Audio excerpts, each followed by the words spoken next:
Hi and welcome to my channel.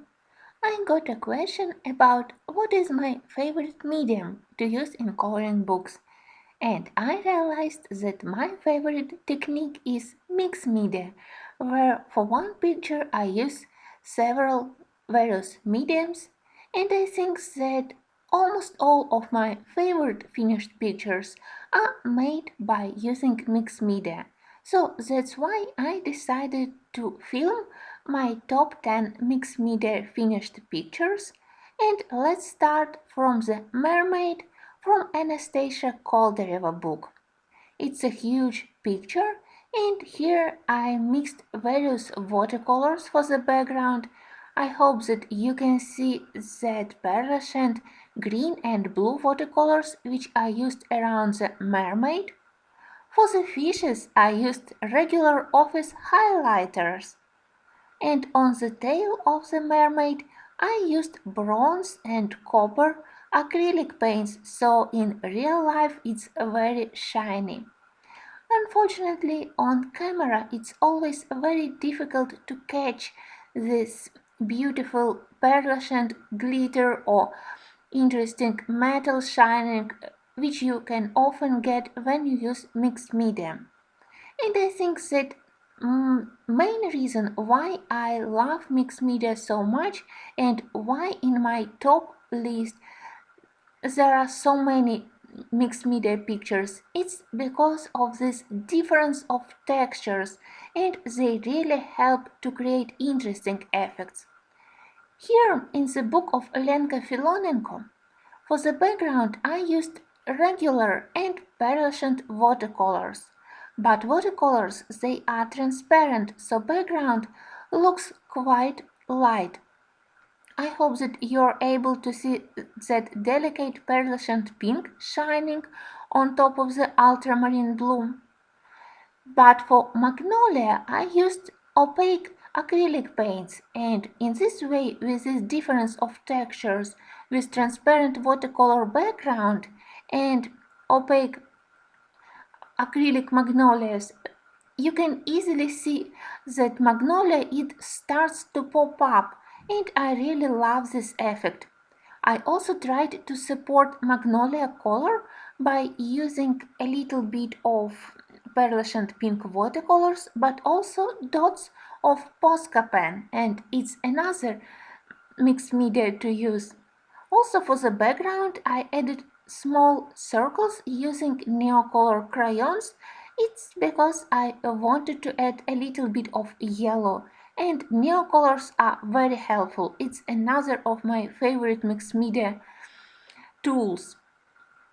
Here the whole background was made with Neocolors. But apart from Neocolors I also added tiny drops of acrylic paints in matching colors. I hope that you're able to see them. I just sprayed acrylic paint on top of the Neocolors, and I used gouache paint directly from the pen to mask all black lines, and then slightly diluted with water to create very soft shapes of cloud. And the last medium which I also used on this page is colored pencils, which work very nice on top of watercolors and on top of Neocolor background. I used them mostly on the left side where I needed to add some brighter colors, where I wanted to increase contrast or to add some additional colors. So it's Neocolors plus gouache plus acrylic plus regular colored pencils, and I think even a little bit of soft pastels around the sky on the right side. In the next book I also tried to use this difference of textures between matte surface, which can be achieved by several mediums like acrylic paints or pencils, and very shiny surfaces which you can get by using metal or pearlescent watercolors. Here the background is very shiny. I mixed a lot of bronze, dark green, pearlescent gold colors, and the whole composition on the forefront is made with Darwin drawing and Prismacolor pencils, and they got this slightly waxy but mostly matte texture, so there is nice difference between shiny metal background and slightly waxy main objects. And in the when you look at the picture, not on the screen but in the real life, you can clearly see this difference, and I love this difference of textures. As I already mentioned, it's very difficult to film this. You need to put your camera on different angles to catch this shining of pearlescent and metal pearls, but I promise that I will be more attentive in the future, and I will try to make better videos to show you this nice difference of textures. Nice example of such difference is my recently finished Spring Angel of Hope, which I did in Josephine Wall book, where I try to show how you can mix regular watercolors, pearlescent watercolors, and opaque pastel watercolors, and to create interesting, beautiful, and quick background. My next picture is by Meredith Dillman, and here I also used a lot of various mediums. For the background, I first used neocolors, then on the areas where I wasn't very happy with color gradients, I added a little bit of regular pencils, and on top of them I sprayed pearlescent watercolors. By the way, color long video is on my channel, so you can see everything in details. I also added a little bit of pearlescent watercolors to the wings, and I used white neocolor crayon to create this halo around wings. And you can see that even on the tree, when I used metal pencils from Prismacolor set, so leaves, they have delicate golden shining, and on top of it I added small dots using opaque pigment from Posca pen. I love this page. I struggled a little bit while working on this paper and doing background, but using mixed media usually helps you to work on not very thick paper, and if you mix a little bit of neocolors, then if you're not happy you can add a little bit of acrylic paint spread on top of it or apply second layer of colored pencils. So mixed media is very helpful, at least for me, if you work on average quality paper. And also it's very helpful if you need to create some fairy tale or fantasy effects like shining, like light halo, like semi-transparent wings or halo around the fairy figure, anything like this. And in such cases, neocolors, pearlescent watercolors, they are very helpful.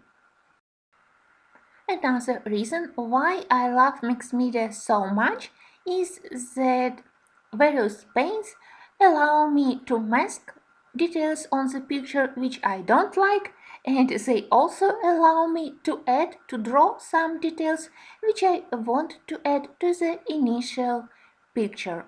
Here is nice example how I masked tattoos on her face because I wanted this enchantress to has a very pale skin, almost alabaster white, so I wanted to mask all images on her face. Also, if you remember original picture, this poor girl, she doesn't have shoulders or body apart from her neck, and I added her a little bit of figure in the bottom part of the picture, and I also worked on her hair. Of course, I played a lot with golden watercolors, and I also added beautiful green pearlescent watercolors to all of her jewelry, so she's very shiny in real life. For the hair and for the face, I used a lot of acrylic paints and gouache paints. Then I worked with pencils on top of them to create this beautiful mix of red, golden, green and black. And difference of texture is also very nice because for her hair I used black matte acrylic as a first layer and then added some shiny elements on top of it.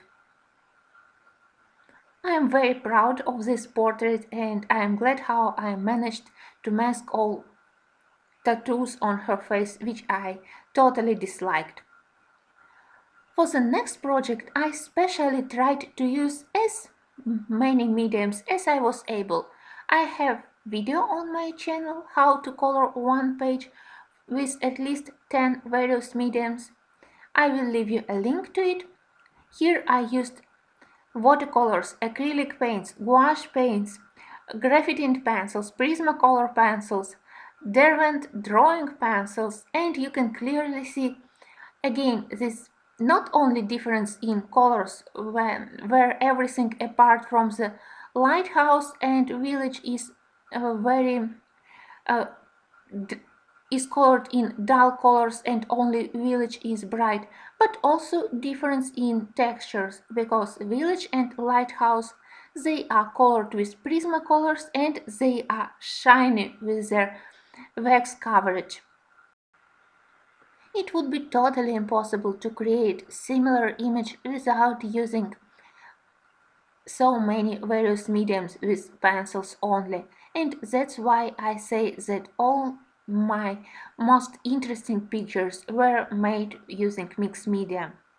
The same thing goes for the next project from Beauty Horror coloring book. Again, I used this difference of textures. First, I did very matte, very opaque black background using matte acrylic paint. Then for the frame, you can see that I used pearlescent violet and pearlescent silver watercolor paints. But the most important part of this picture is this mist or glimmer around figures which I created with white, very diluted paint. It really helped me to add some mood to create the most interesting detail to this picture. One thing that when I started to do this page, I didn't plan to add this mist, so it was quite spontaneous idea and now I am very happy how it added these interesting details to the picture. I love to do first acrylic background and then add on top of it various mediums from other paints to regular pencils. Acrylic paints becomes permanent once dried, so I can easily add everything from neocolors to watercolor or pearlescent paints and create interesting effects. The biggest amount of mixed media pictures I have in Magical Dawn. I think that almost each and every of them I created using at least couple of mediums, but for this video I selected two pictures. Here, first layer of the background was created with golden crayon, with golden neocolor. Then on top of it I added some opaque paints to create those constellations and clouds. Then again I sparkled a little bit of metal paints to create nice shining, especially around the halo. I also added golden paint to the wings. I wanted to create a quite interesting background with some interesting areas, but in the same time I tried not to distract attention from the angel cat. It's quite an old project, but I still like it and I still consider it as one of my favorites. And the last project which I selected as a part of my top 10 mixed media pictures is also quite old, and probably I selected it because of the good memories, some kind of nostalgia. Probably it was one of the first projects where I finally felt confident enough that I started to experiment with my various mediums. I started to feel that I learned properties of all my mediums and how I can combine them now. Here I also tried to create this imitation of the foam on the ocean waves, and I also added a little bit of golden to the green to create effect that through the green ocean water you can see some sand. I really love difference here between very shiny watercolor and fish which was colored with Prismacolors. I remember that coloring process was a little bit messy, as it usually is with mixed media, and with mixed media you usually need to work quite quickly, but it was a lot of fun. When you do mixed media, sometimes your final result is a little bit unexpected, and it's more fun to have something unusual in the end. But I am very confident that the most interesting result we can get when we combine various mediums and when we use all those properties together. I thank you for watching. If you're interested in detailed color alongs for these pictures, some of them are here on YouTube and I will try to leave you links, and some of them are on Patreon. I thank you for watching, and as usual I hope to see you very soon.